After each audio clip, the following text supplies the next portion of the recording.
મારા વાલા પ્રિયો, ઈસુ ખ્રિસ્તના નામમાં હું તમને પ્રેમાળ શુભેચ્છા પાઠવું છું. તમે કેમ છો? તમે ઠીક છો ને? અમે સારું કરી રહ્યા છે, પણ તમે વરસાદમાં કેમ ઊભા છો આમ પૂછો છો? હા, અહીં થોડો વરસાદ પડે છે અને હું છત્રી પકડીને તમારી સાથે વાત કરવા ઊભો છું, કારણ કે આ એક મહત્વપૂર્ણ સ્થાન છે. ઇંગ્લેન્ડ દેશની અંદર બ્રિસ્ટોલ નામનું એક શહેર છે અને તેની અંદર આ એક ઇમારત છે જે તમે જુઓ છો. તે જે છે તે લંડન શહેરથી લગભગ 200 કિલોમીટર એવું દૂર છે. બ્રિસ્ટોલ નામનું શહેર છે. શું તમે મારી પાછળની ઇમારત જોઈ રહ્યા છો? શું તે ભવ્ય નથી? આ જે છે તે લગભગ 150 વર્ષ પહેલા બનાવવામાં આવ્યું અનાથ આશ્રમ છે. જ્યોર્જ મુલર નામના પરમેશ્વરના એક સેવકે વિશ્વાસ સાથે રસ્તાની બાજુમાં જે રહેલા અનાથ બાળકો છે તેમની જવાબદારી લીધી અને તેમની સંભાળ રાખવાનું શરૂ કરી નાખ્યું. અને કેમ કે પરમેશ્વરે તેમને અનાથ બાળકો વિશે જવાબદારી આપી, તેમણે અનાથોને પોતાની સંભાળમાં લીધા. તેમણે તેમને ખોરાક આપ્યું, શિક્ષણ આપ્યું અને તેમને આજીવિકા સાથે સ્થાપિત કરવાની સેવા પૂર્ણ કરી. એક અદ્ભુત સેવા તેમણે આપી. જર્મની દેશમાં જન્મેલા તે ઇંગ્લેન્ડમાં મિશનરી તરીકે આવ્યા હતા અને એક ચર્ચ હતું અને તેની અંદર ઉપદેશક તરીકે કામ કર્યું હતું.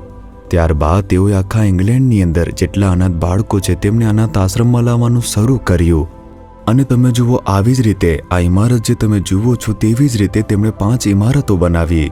1800ના દાયકામાં તેમણે 5 ઇમારતો આવી જ બનાવી હતી અને 2000થી વધુ લોકો પણ એક સમયે જ તે અહીં રહેતા હતા. તેમણે બાળકોને ખોરાક આપ્યા, કપડાં આપ્યા અને તેમને શિક્ષણ પણ આપ્યું હતું. તેમણે આના માટે કોઈ દાન માંગ્યું ન હતું કે ભંડોળ પણ એકત્ર કર્યું ન હતું. તેમણે આ સ્થાન પ્રભુને પ્રાર્થના કરીને, વિશ્વાસમાં માંગીને અને તેમના દ્વારા પ્રાપ્ત કરીને ચલાવ્યું છે. તે એક સિદ્ધિ છે. તેમને વિશ્વાસના યોદ્ધા એવી રીતે કહેવામાં આવે છે. એમનું એક આ નામ છે અને સાચે તે વિશ્વાસના યોદ્ધા છે. તેમને તે પૂર્ણ કર્યું. તેમના સમય પછી પણ આ સેવા 50 વર્ષ સુધી ચાલુ રહી.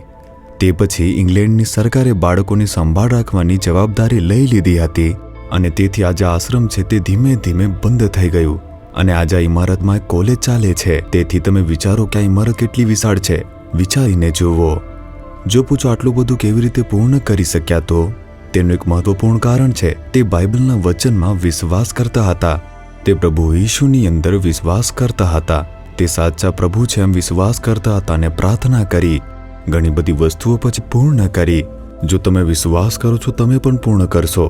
જો તમે પ્રભુમાં વિશ્વાસ કરો છો કે તે સાચા પ્રભુ છે, ચમત્કારોના પ્રભુ છે અને તેમને પ્રાર્થના કરો છો, વિશ્વાસ કરો છો, તમે પણ ચમત્કારો મેળવી શકશો. ઠીક છે, આજે પ્રભુ પાસે મારા માટે કોઈ વચન છે આમ વિચારો છો. ગીત શાસ્ત્ર તેના 119ના 92 કલમની અંદર જુઓ. જો મેં આનંદ માણ્યો ન હોત તમારા નિયમમાં, તો હું મારા દુઃખમાં જ નાશ પામ્યો હોત. આમ એક ભક્ત કહે છે, તમારા વચનો તે મારો આનંદ છે. જો મારી પાસે આ ન હોત તો હું મારા દુઃખમાં નાશ પામ્યો હોત. આ વચન આપણી સાથે વાત કરે છે, આપણને દિલાસો આપે છે, મજબૂત બનાવશે, આપણને વિશ્વાસની અંદર દ્રઢ બનાવશે. વચનોના જે દેવ છે તેમના સ્વભાવ વિશે જાણવા માટે વચનો મહત્વપૂર્ણ છે. જ્યોર્જ મુલરે આ જે બાઇબલ છે તેને ઉત્પત્તિથી લઈને પ્રકટીકરણ સુધી આખું વાંચ્યું છે અને એ પણ 200થી વધુ વખત તે વાંચ્યું છે અને 100થી વધુ વખત તેમણે તેને ઘૂંટણીએ પડીને વાંચ્યું છે. તે તેમના વિશ્વાસ અને પ્રાર્થનામાં તેમની મહાન આશાનું સૌથી મહત્વપૂર્ણ કારણ છે. તે તમે જોઈ શકો છો. બાઇબલને વાંચીને તે તમારા વિશ્વાસને દિલાસો આપશે, તમને પ્રોત્સાહન આપશે અને વિશ્વાસમાં બળવાન બનાવશે. તમે પણ આ વસ્તુ પૂર્ણ કરી શકો છો, આશીર્વાદ પામશો અને તમે પણ બીજાઓને આશીર્વાદ આપશો. પ્રભુને પ્રાર્થના કરો જેથી તે તમને આશીર્વાદ આપે અને તમને તે ઉપયોગ પણ કરે. હે પ્રભુ, હું તમારા વચનને પ્રેમ કરું છું, હું વિશ્વાસ કરું છું, હું તેને વાંચવા માટે અને મનન કરવા માટે પ્રતિબદ્ધ છું, સમર્પિત છું.